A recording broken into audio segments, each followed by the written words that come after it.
Shri OK Jayakrishnan, ഇടതു സർക്കാർ ഒപ്പുവെച്ച് പോയതുകൊണ്ട് മാത്രം ഞങ്ങൾക്കതുമായി മുന്നോട്ട് പോകേണ്ടതുണ്ട്. ടെക്സ്റ്റുമായി ബന്ധപ്പെട്ടോ കരിക്കുലവുമായി ബന്ധപ്പെട്ടോ യാതൊരു തരത്തിലുള്ള RSS അജണ്ടയുമായി ഒത്തുതീർപ്പിനില്ല എന്നതാണ് കോൺഗ്രസ് വ്യക്തമാക്കുന്നത്. അതിന്റെ ഉപസമിതി റിപ്പോർട്ട് വന്നത് പരിഗണിച്ച ആ കാര്യങ്ങൾ നടപ്പിലാക്കി മാത്രമേ തെലങ്കാന പോലെ കോൺഗ്രസ് ഭരിക്കുന്ന മറ്റു സംസ്ഥാനങ്ങൾ പോലെ മുന്നോട്ട് പോവുകയുള്ളൂ. ആ ഫണ്ട് കിട്ടുന്നതിൽ എന്തെങ്കിലും പ്രശ്നമുണ്ടോ ഇടതിന് എന്നതാണ് ചോദ്യം. എന്തായാലും ഭരണകൂടം ഒരു തുടർച്ചയാണ് എന്ന് തീരുമാനിക്കുകയും കഴിഞ്ഞ ഭരണകൂടം കഴിഞ്ഞ ഗവൺമെന്റ് നടത്തിയ പ്രവർത്തനങ്ങളെല്ലാം തുടർന്നു പോകാൻ, വിദ്യാഭ്യാസ രംഗത്തുൾപ്പെടെ തുടർന്നു പോകാൻ UDF തീരുമാനിക്കുന്നു എന്ന് അറിയുന്നതിൽ സന്തോഷമുണ്ട്. അങ്ങനെയെങ്കിൽ കഴിഞ്ഞ PM ശ്രീ എന്ന പദ്ധതിയിൽ കഴിഞ്ഞ തവണ ഒപ്പിട്ട് 8 മാസം മരവിപ്പിച്ച ഒരു പദ്ധതി അതുപോലെ തുടരുകയല്ലേ വേണ്ടത്? ആ പദ്ധതി കേരളത്തിന് ഉചിതമായ പദ്ധതിയല്ല എന്നറിഞ്ഞുകൊണ്ടാണ് അത് മരവിപ്പിച്ചത്. എങ്കിൽ തുടർച്ചയായി ഗവൺമെന്റുകളുടെ തുടർച്ചയാണെങ്കിൽ ആ ഗവൺമെന്റിന്റെ തുടർച്ചയായി കേരളത്തിന് ഉചിതമല്ലാത്ത പദ്ധതി അവിടെ നിർത്തിവെക്കുകയല്ലേ വേണ്ടത്? ഇരിക്കട്ടെ, ഒരുപാട് തവണ നമ്മൾ ചർച്ച ചെയ്തതാണ് ഈ വക കാര്യങ്ങളൊക്കെ. ഇപ്പൊ ചോദിച്ചത്, ഇവർ പറഞ്ഞു വരുന്നത് ഈ സമീപകാലത്ത് ഇന്നലെയും ഇന്നുമൊക്കെ ആയിട്ട് ഇവർ പറഞ്ഞു വരുന്നത് ഇതിനകത്ത് കാതലായ മാറ്റങ്ങൾ വരുത്തിയിട്ടാണ് നടപ്പാക്കുക എന്നുള്ളത്. PM ശ്രീ എന്ന് പറയുന്നത് 2 തരമുണ്ടോ? 2 തരം PM ശ്രീ ഉണ്ടോ? ഇന്നലെ ആരോ പറയുന്നത് കേട്ടു 2 തരം. ഏതാ? ലീഗിന്റെ PM ശ്രീ വേറെ, BJP കേന്ദ്രത്തിന്റെ PM ശ്രീ വേറെയാണോ? ഞങ്ങൾ ചോദിക്കുന്നു, PM ശ്രീ എന്ന് പറയുന്ന പദ്ധതിക്കകത്ത് ഏതിനകത്താണ് ഭേദം സമ്മതിക്കുന്നത്? ഏതെങ്കിലും കേന്ദ്ര പദ്ധതിയിൽ ഭേദഗതി വരുത്തിക്കൊണ്ട് സംസ്ഥാനത്ത് നടപ്പാക്കാൻ അനുവദിക്കപ്പെട്ടിട്ടുണ്ടോ? PM ശ്രീയെ സംബന്ധിച്ചിടത്തോളം ഉള്ള ഫ്രെയിംവർക്ക് ഇതാണ്. ഈ ഫ്രെയിംവർക്കിൽ പറയുന്ന വ്യവസ്ഥകളിൽ ഒന്നാമത്തത് NEP-യുടെ ഷോ കേസ് ആകും എന്നുള്ളതാണ്. അത് മാറ്റി നിർത്തി PM ശ്രീ ഇന്ത്യപ്പാക്കുവോ? 1900-ലധികം വിദ്യാലയങ്ങളിൽ ഇന്ത്യക്കകത്ത് ഇത് നടപ്പാക്കിയിട്ടുണ്ട്. അതിൽ നിന്നും വ്യത്യസ്തമായി 265 വിദ്യാലയങ്ങളിൽ ഈ നയമൊക്കെ മാറ്റിയിട്ട് കേന്ദ്രം നടപ്പാക്കാൻ അനുവദിക്കും എന്ന് പറയുന്നത് ആരെ പൊട്ടനാക്കാനാണ്? കേരളത്തിലെ ജനങ്ങൾ അല്ലെങ്കിൽ സാധാരണ ജനങ്ങൾ ഇതൊക്കെ മനസ്സിലാക്കുന്നവരല്ലേ? ഇതൊക്കെ അവർക്ക് എന്താ കാണാൻ കഴിയാത്തതാണോ? നമുക്കറിയില്ലേ, ആരോഗ്യ വകുപ്പിന് കീഴിൽ ആശുപത്രികളിൽ ബോർഡ് വെക്കാൻ പറഞ്ഞിട്ട് ആ NHM-ന്റെ ബോർഡും ഗവൺമെന്റിന്റെ എംബ്ലവും വെക്കണം, കേന്ദ്രത്തിന്റെ എംബ്ലവും വെക്കണം, ഇല്ലെങ്കിൽ ഫണ്ടില്ല എന്ന് പറഞ്ഞ് കേരളം നിർബന്ധിതമായത് ഓർക്കുന്നുണ്ടോ?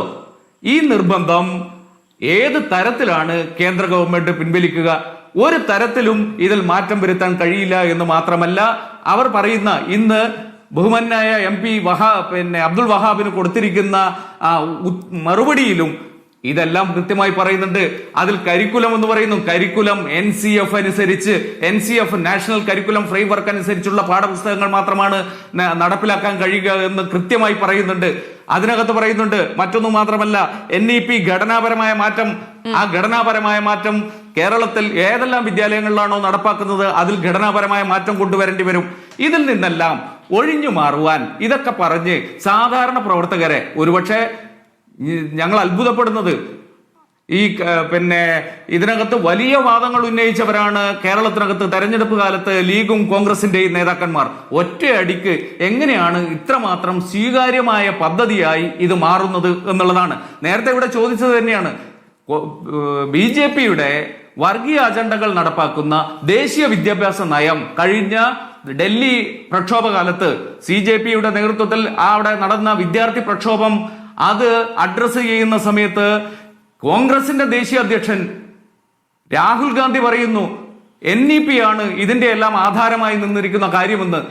ഈ ഇന്ത്യക്കകത്ത് വിദ്യാഭ്യാസ രംഗത്ത് പ്രതിസന്ധി ഉണ്ടാക്കുന്നത് ദേശീയ വിദ്യാഭ്യാസ നയമാണെന്ന് കോൺഗ്രസിന്റെ ദേശീയ നേതൃത്വം പറയുമ്പോൾ അത് അതേപടി അംഗീകരിച്ചുകൊണ്ട് അതിന്റെ 6 തൂണുകളിലും ഇതെല്ലാമാണ് ഉള്ളത് എന്നുള്ളത് അത് അതേപടി നടപ്പാക്കാതെ ഞങ്ങൾ ഇതല്ല നടപ്പാക്കുക, ഇതൊക്കെ മാറ്റിവെച്ച് മറ്റൊരു PM ശ്രീയെ കൊണ്ടുവരും എന്ന് പറയുന്നത് സാധാരണ അണികളെ കബളിപ്പിക്കാൻ വേണ്ടിയിട്ട് മാത്രമാകും എന്നുള്ളതാണ് വസ്തുത. ഇനി ഒന്ന്, എന്തിനാണ് മാധു ചോദിച്ച ചോദ്യം തന്നെയാണ്, ഈ അവസാന ഘട്ടത്തിൽ എന്തിനാണ് ഇങ്ങനെ ഒരു പദ്ധതി കേരളത്തിനകത്ത് അടിച്ചേൽപ്പിക്കുന്നത്? കേരളത്തിന്റെ പൊതുവിദ്യാഭ്യാസത്തിന്റെ ആരാച്ചാരായി മാറാൻ എന്തിനാണ് ഈ ഗവൺമെന്റ് തയ്യാറാകുന്നത് എന്നുള്ളതാണ് ന്യായമായ ചോദ്യം.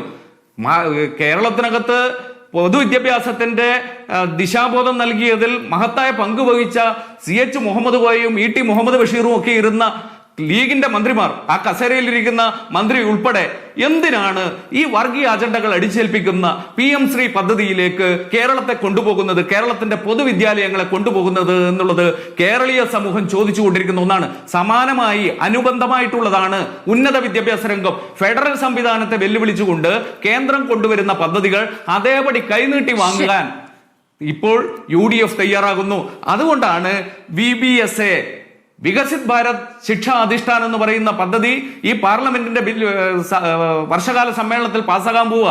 അത് വന്നു കഴിഞ്ഞാൽ ഉന്നത വിദ്യാഭ്യാസ രംഗത്ത് സർവകലാശാലകൾക്ക് വേറെ വേണ്ട, AICTEക്ക് വേറെ വേണ്ട, NCERTക്ക് വേറെ വേണ്ട, ഈ പദ്ധതികളെല്ലാം ഒരുമിപ്പിച്ചുകൊണ്ട് ദേശീയ ഗവൺമെന്റിന് കീഴിലാകുമ്പോൾ കേരളത്തിനകത്ത്, സംസ്ഥാനങ്ങൾക്കകത്ത് ഉന്നത വിദ്യാഭ്യാസ വകുപ്പ് പോലും വേണ്ട, അതിനെയും രണ്ട് കൈയും നീട്ടി സ്വീകരിക്കുവാൻ കേരളത്തിലെ UDF തയ്യാറാകുന്നു എന്ന് കണ്ടാൽ വിദ്യാഭ്യാസ രംഗത്ത് ഇവർ ഒറ്റ ലക്ഷ്യം മാത്രമേ ഉള്ളൂ. അവർക്ക് നേരത്തെ ചോദിച്ചതുപോലെ ഫണ്ട് കേരളം മുമ്പോട്ട് കൊണ്ടുപോകുന്നതിനുള്ള ഫണ്ട് എന്നാണ് പറഞ്ഞത്.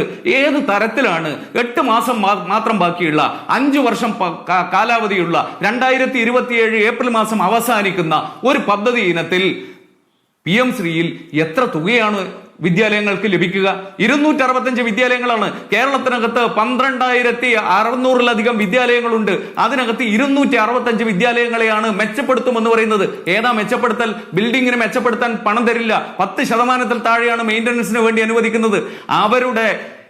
അവരുടെ NGOകൾക്ക് ആ ക്ലാസ് എടുക്കുവാൻ, അവർക്ക് വേണ്ട സൗകര്യം ഒരുക്കി കൊടുക്കുവാൻ, ഇതിനൊക്കെ വേണ്ടിയല്ലേ പദ്ധതി? അതെല്ലാം വിശദമായി അവരുടെ പദ്ധതി രേഖയിലുണ്ട്. എങ്ങനെയൊക്കെയാണ് ഇത് നടപ്പാക്കേണ്ടത് എന്നുള്ളതിനെ സംബന്ധിച്ച് പദ്ധതി രേഖയിൽ പറഞ്ഞിട്ടുണ്ട്. ഇതെല്ലാം വളരെ വ്യക്തമായി എഴുതി വെച്ചിട്ടുണ്ട് എന്നതാണ് ഏറ്റവും പ്രധാനം.